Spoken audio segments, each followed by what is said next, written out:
up on NewsCenter this Wednesday night. North Korea's top official in charge of relations with the South is killed in a traffic accident. What does this mean for future cross-border relations? Do we see a new power structure in the North? Korea and Japan call it a landmark settlement, but there appears to be a few sticking points that remain unsettled. Widening temperature gaps between Seoul and Tokyo since Monday's agreement. We'll have the details. And more Koreans are earning 6 digits these days, but that's just the halves. Latest stats show a growing income inequality in this country. NewsCenter begins right now.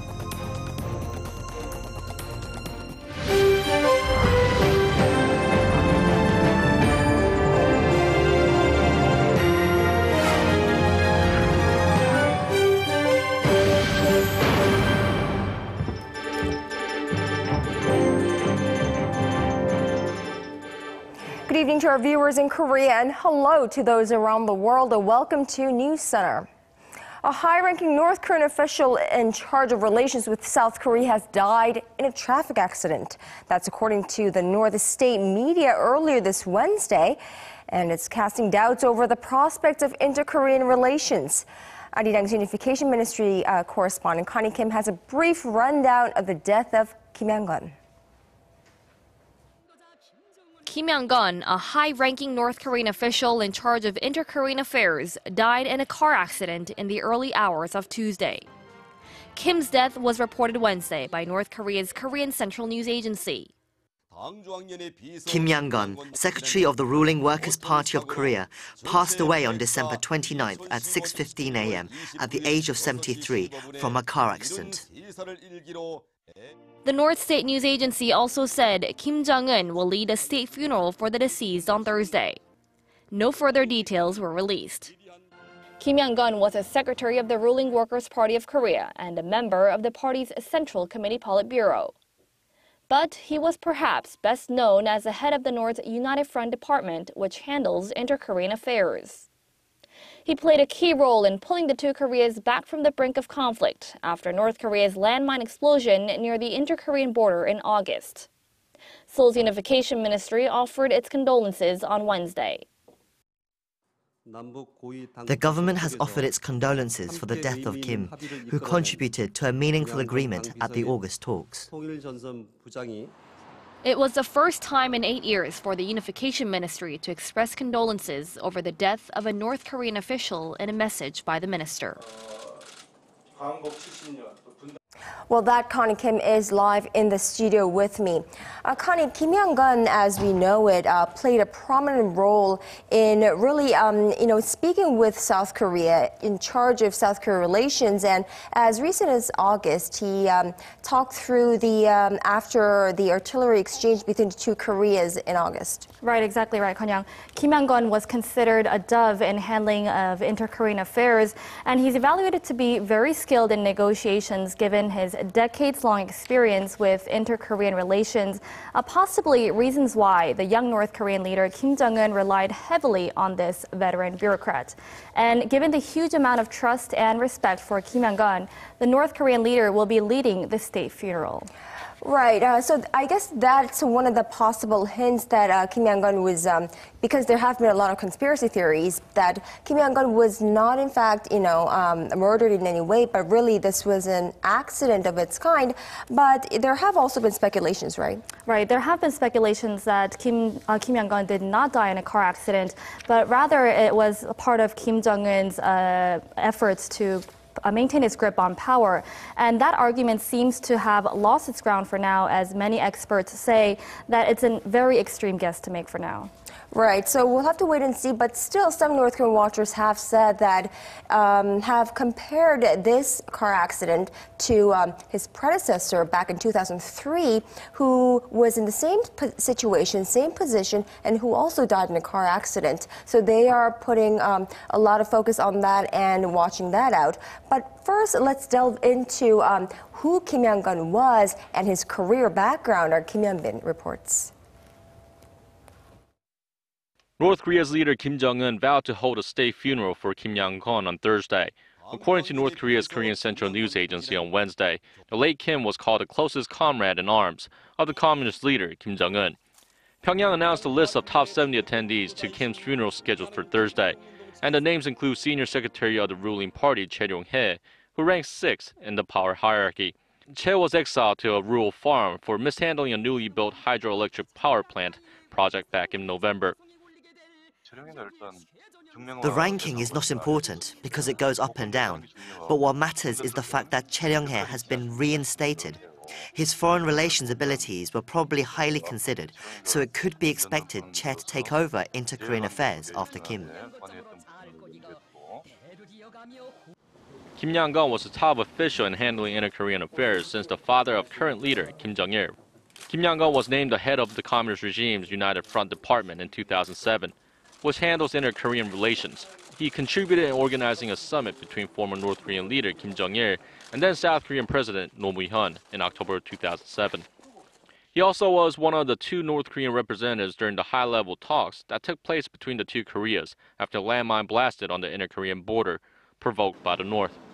He was also among the 3 high-ranking North Korean officials who attended the closing ceremony of the 2014 Incheon Asian Games. The South Korean military said that there hasn't been any signs of unusual activities from the North on the military front, adding that North Korean soldiers engaged in annual winter training as previous years. Kim Yang-bin, Arirang News. North Korea's state news agency said Kim Yang-gon has been hailed as the dearest and most trustworthy comrade in arm of Kim Jong-un, probably why the general consensus seems to be that it'll be challenging to find someone to take over Kim's place. Take a listen to what one North Korean expert had to say about Kim Yang-gon's absence. There is a possibility that problems will arise from the absence of a person with Kim's knowledge and experience when it comes to negotiating specific pending issues. Minor things could have a negative impact on the big picture. This is why many North Korea watchers say inter-Korean dialogue could wither in the short term and that strained inter-Korean ties could continue for the time being following the unexpected death of Kim Yang-gon. Well, Connie, I suppose the more important question is, how future cross-border relations will develop from here on. So, and that is why we're keeping our eyes focused on who will replace Kim Yang-gon, and that's something that we should not jump to conclusions, but wait out how that plays out. Definitely. Well, given the unpredictability of the North Korean regime, we're not sure who's going to take the empty spot of Kim Yang-gon, but we are already getting a list of people who can possibly take over that spot. Let's bring in those candidates by order. First of all is Won Dong-yeon, Deputy Chief of North Korea's United Front Department. Now, Won participated in the inter-Korean high-level meeting in February last year. His whereabouts were speculated as he has been out of the public eye for quite a while, but with his name back on the list of members for the funeral committee, Won has risen to be one of the strongest candidates for the position. And next up on the list is Kim Won-soo, Vice Chairman of the Supreme People's Assembly, who's also being talked about as a possible replacement option. Although not widely known in the South, Kim Won-soo was chair of the North Korean Committee for Implementation of the June 15th Joint Declaration, an important figure dealing with South Korean affairs. Now, last but not least is Che Ryong-hae, a senior secretary of the ruling party. Now, remember, he has been introduced in Hyunbin's report earlier. He has been sent to a rural collective camp for re-education, and many were wondering whether he has been ousted from Kim Jong-un's political circle. But with Che listed as a member of the funeral committee and ranked 6th in the power, this is an indication that many experts say that he's not only been reinstated, but could also undertake another important role. Now, Che is a very familiar face to many South Koreans as he visited the South during the Incheon Asian Games with Kim Yang-gon and Hwang Byung-se last year. So although he's known to be more of a hardliner than Kim Yang-gon, he is one of the very few people that can directly talk with Kim Jong-un and fine-tune the details. Now, many North Korean watchers scrutinize this list of funerals every time there is a funeral to check who is in power and what kind of a power structural change North Korea has undergone. And it's very interesting to note that Che Ryong-hae is back on the list because just last month we didn't see him on the list. Right. Well, although Chae Dong-hye was not seen on the list and many were speculating about his whereabouts, he's back on the list. So we definitely have to keep an eye on whether he is going to be back on the list of power. And so we'll have to wait and see who's going to fill in the absent seat for Kim Yang-gon as well. Right, and how that will play out in this, icy relations between the two Koreas as it remains right now. All right, Connie Kim, thank you so much for that thorough coverage. My pleasure. All right.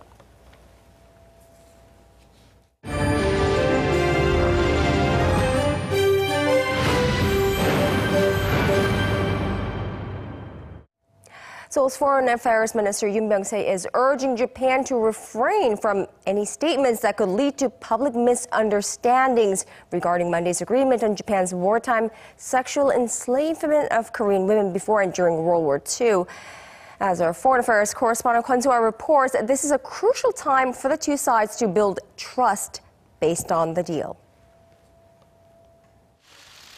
It was a year and 8 months of strenuous negotiations, is what Korea's Foreign Minister Byungse told reporters Wednesday on the recent landmark settlement with Japan. Although the two governments are now in compromise when it comes to the responsibility, apology, and compensation regarding Japan's sexual enslavement of Korean women before and during World War II, Minister Yoon said there are likely forces in Japan that could interpret the contents of the agreement for their own interests. That's why he urged Japan to convince those groups well and refrain from any wordings or actions that could set off misunderstandings. This as Japanese media have been making false reports, such as Korea willing to move its statue of a girl representing the so-called comfort women across the Japanese embassy in Seoul, even saying that if Korea does not move it, it'll be a violation of the bilateral agreement. The embassy is also the place where hundreds of people took part at a weekly rally Wednesday with the elderly women as they do not accept the deal, saying Japan did not take legal responsibility for their wartime atrocity. Minister Yoon also mentioned Wednesday that while Korea has diplomatic ties with the majority of the 193 United Nations members, the most difficult relationship is that with Japan, adding that once a challenging issue has been settled, constraints are bound to be taken into account. Minister Yoon said the issue of Japan's wartime sex slavery was the most difficult one between the two countries. And what's important now is for the agreement to be executed swiftly so the two countries can build confidence in one another. Kwon So-ah, Arirang News. The Japanese government has agreed to hold talks with Taiwan early next year over the issue of Japan's wartime sex slavery atrocities against Taiwanese women.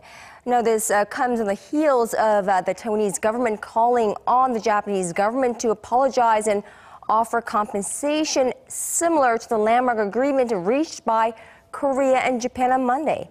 Kwon Jang-ho files this report. The Taiwanese government could strike a deal similar to the one agreed between Korea and Japan earlier this week. Speaking to local press on Wednesday, Taiwan's Foreign Minister David Lin said the two governments will meet early next year to discuss the issue of Japanese military sexual enslavement of women during World War II. Lin said they will negotiate on monetary compensations and a formal apology to Taiwanese victims. Our most important stance on this issue is to protect the dignity and interest of Taiwanese victims. Our stance is that we urge the Japanese government to clearly make an apology and pay compensation. Taiwan was under Japanese colonial rule for 50 years, up to the end of the Second World War. Over 2,000 women were thought to have been forced into sexual slavery, but only 4 are still alive today. Victims from the Philippines are also demanding a similar agreement. Kyodo News reported on Tuesday the head of an organization of former Filipino comfort women said she respected the decision of the Koreans, but that their government also needs to act. Of the 174 original members of this group, less than 100 are still alive today. Victims from as far away as Netherlands are also asking for an apology and compensation. There are thought to have been about 400 Dutch women who were captured and enslaved from Dutch colonies in Asia. Some victims were offered compensation 10 years ago, but many refused, saying legal acknowledgement by Japan of its war crimes was more important. Kwon Jang-ho, Arirang News. In the Korean parliament, the task of redrawing the nation's electoral map is still on the legislators' to-do list, but the clock is ticking. If the main rival parties cannot narrow their differences and fail to approve the bill by January 8th at the latest, candidates who have already registered to run in April's general elections could find themselves in a chaotic situation. Arirang News parliamentary correspondent Shin Se-min is at the National Assembly. Now, Se-min, we're just about down to the wire with the pending bills. One that's gaining particular attention today is redrawing the electoral map. That's right. The National Assembly still left a raft of contentious issues up in the air, and these include livelihood-related bills like the labor reform and the counterterrorism measures. Now, lawmakers have also yet to resolve on the issue of redrawing the country's electoral map, and the urgency is only escalating ahead of the April's parliamentary election. Failing to meet the deadline could cause problems for candidates registering for the election, as they could see their districts eliminated when a new map is drawn. The current electoral map is only valid by the end of the year, or in less than 2 days. Tomorrow is the last day of the year, and with the redistricting issue still unresolved, we expect there to be chaos among the candidates starting in the new year. The National Election Commission said Wednesday it'll allow candidates to campaign temporarily even if the electoral map hasn't been finalized. The election watchdog also said that if the two main rival parties fail to compromise on the issue by January 8th, the end of the current extraordinary session, the NEC will have no choice but to come up with its own plan.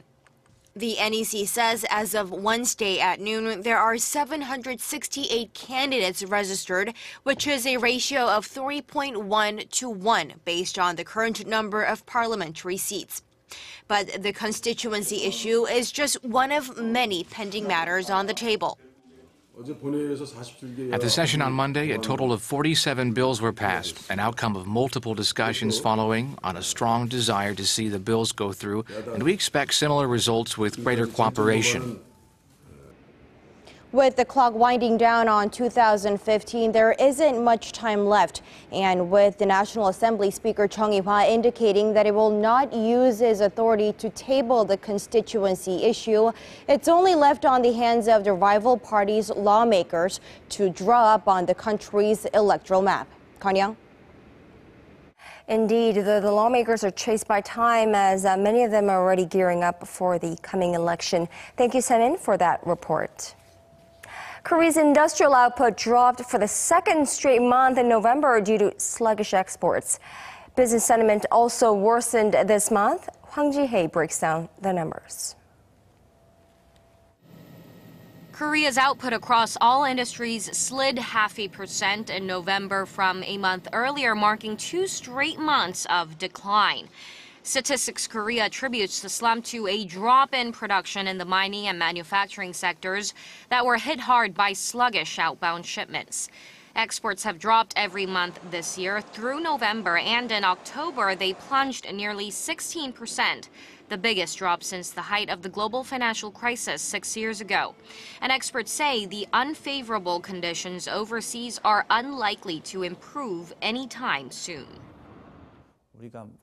The growth rate is getting weaker in emerging economies and in China, on which Korean exports have relied heavily for the past 2 to 3 years.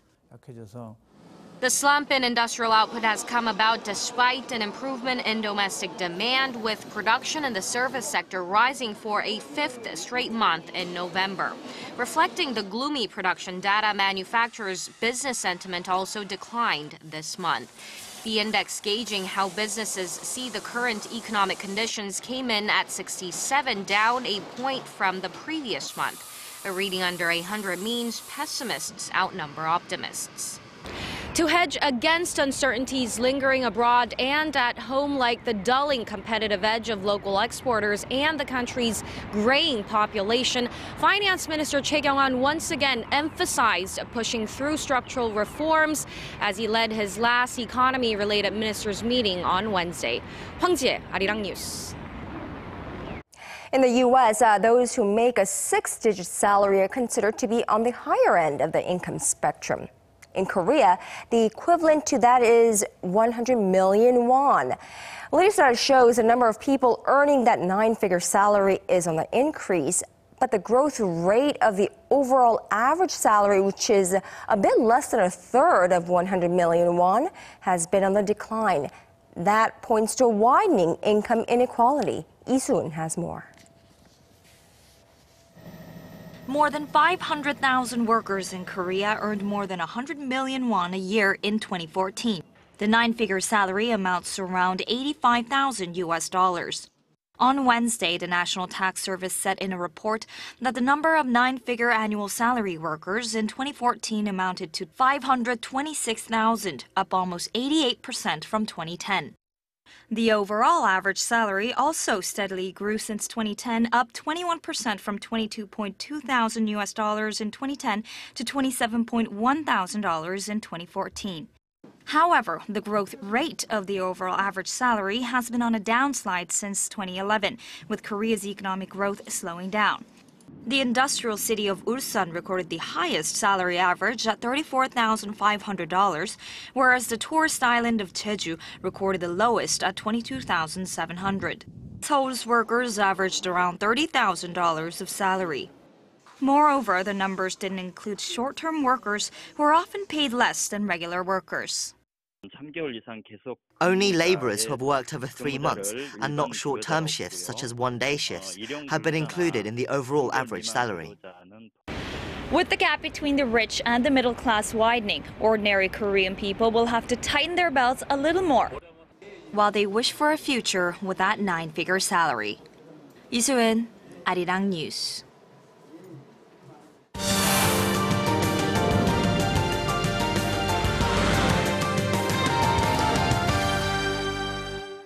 As the end of the year draws near, we all tend to get a little sentimental. We gather with family and friends to reflect on the past and anticipate the future together. Well, for those living away from home, the sense of nostalgia hits even stronger. The number of international citizens in Korea surpassed 1.8 million this year. Now, that means that foreign presence in Korea makes up roughly 3.5% of the entire population and is growing.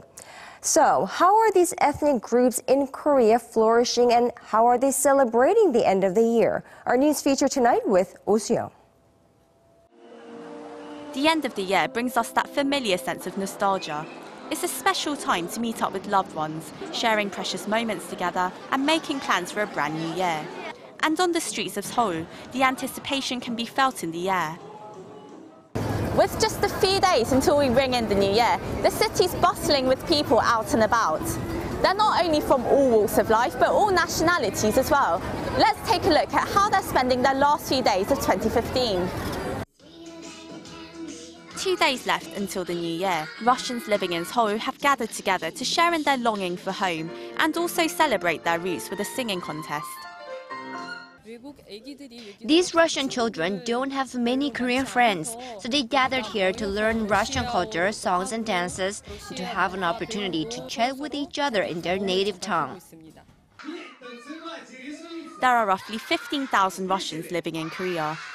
200 participants have joined in the festivity, not just Russian residents, but also those from neighbouring countries, Kazakhstan and Uzbekistan. I grew up in Russia. I have a lot of friends back there and lots of good memories with my mom. Participating here brings back many memories. Seoul Global Center is run by the Korean government and it offers international visitors and residents opportunities to enjoy cultural activities. It also provides numerous programs for foreign visitors, such as traditional Korean art. There are similar centres throughout the city, and with the number of foreign residents and multicultural families increasing, it looks like the number of these centres are due to expand as well.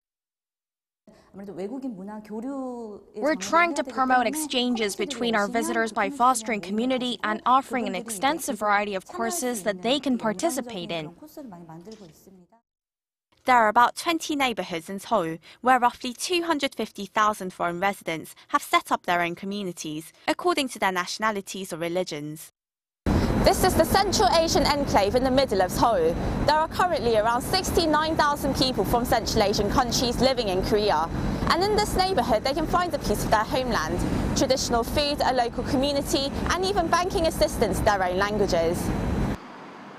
This tightly knit community provides indispensable help to those starting a brand new life in Korea's busiest city. I'm off on Sunday, so I come out here with friends to enjoy some good food and blow off some steam. If it hadn't been for this neighborhood, it would have been hard for me to adjust in Korea. You can find other Mongolians and hypno offices to help you. To accompany the growing number of international students, especially those from China, Vietnam and Mongolia, numerous education facilities are popping up. This is a school for Mongolian children which teaches them the Korean language and culture. The students here have finished the school year and now they're celebrating the year-end festivities together. Korea doesn't feel like a foreign country anymore. I have my school and friends all Mongolian. At first I had a hard time adjusting in Korea because I don't speak the language, but now I'm fine. These ethnic groups in Korea are ending the year with their own unique traditions.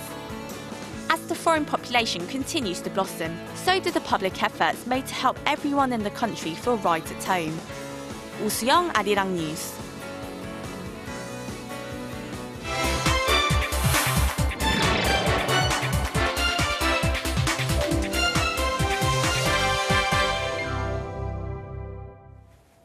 Apple retained its dominance this year with the largest market capitalization in the United States. Bruce Harrison is live in the studio with me. Now, Bruce, was there even a chance that Apple would step down from its pedestal? Good evening, Connie. Not really. It started the year with a massive $640 billion US market cap, and it's wrapping up the year tens of billions of dollars ahead of the next competitor. Just to note, though, when we say market cap, we're talking about the overall market value of a company's stock. It's a pretty big indicator of the size of Apple's shares and dominance. Right. Bruce, but what's very interesting is the fact that Apple saw its market cap drop significantly towards the end of the year after peaking in the spring. That's right. Around April or March, it cleared $750 billion US dollars, but lately it slipped below $600 billion.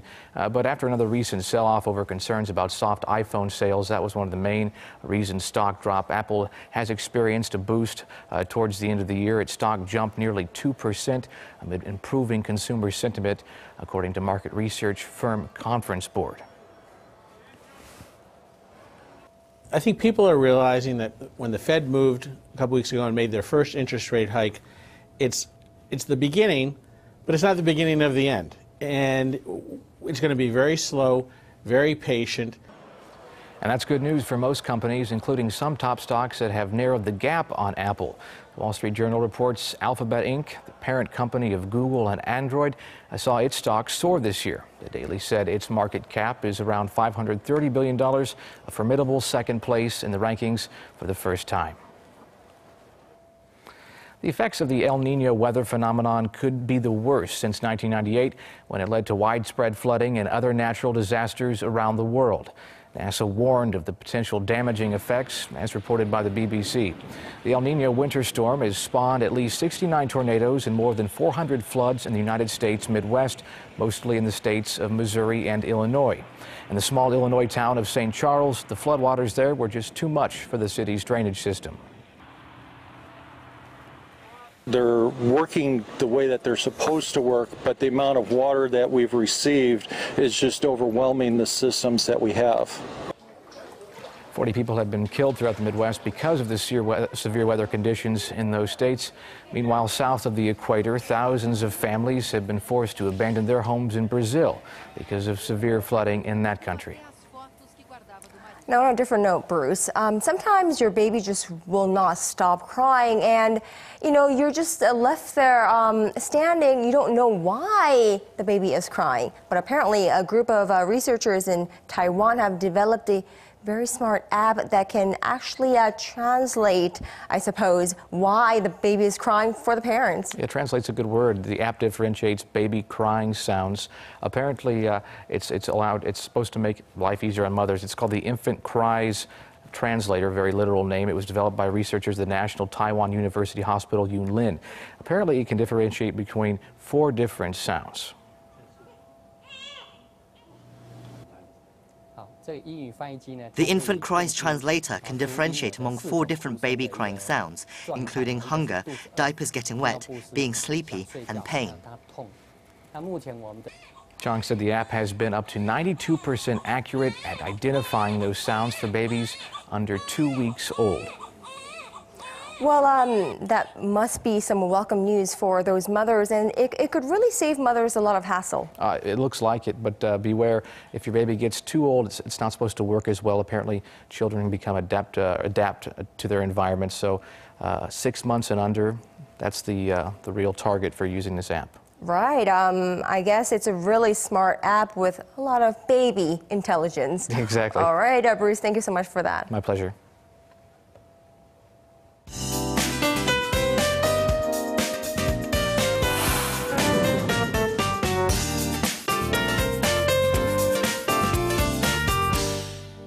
Well, just one more day till New Year's, but it seems like we might wrap up the last day of 2015 under dusty conditions.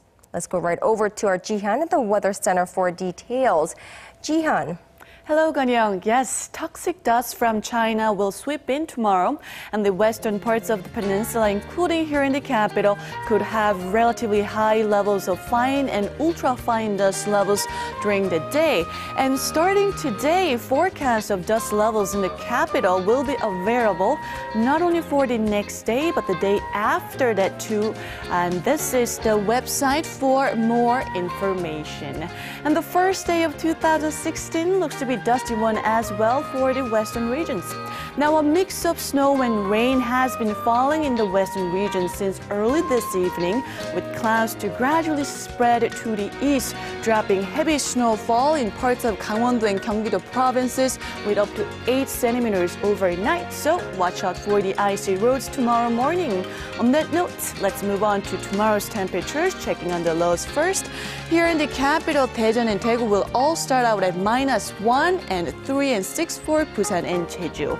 And afternoon highs will be similar to a tad higher than today, as the high in Seoul will peak at 4, 8 for Daegu, and Busan and Jeju Island will see a high of 10 and 9 respectively.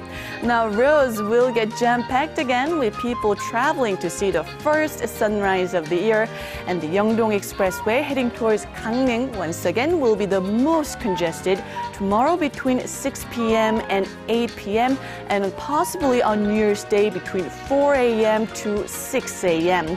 And for those of you looking forward to catch a glimpse of the first sunrise of the year, don't forget to check the respective time depending on where you will be at on New Year's Day. And even if those will be on the mild side, don't forget to dress warmly. That's Korea for you, and here's a look at the weather conditions around the world.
That is our broadcast on this Wednesday night. I'm Yong Yong. Thanks to everyone for watching.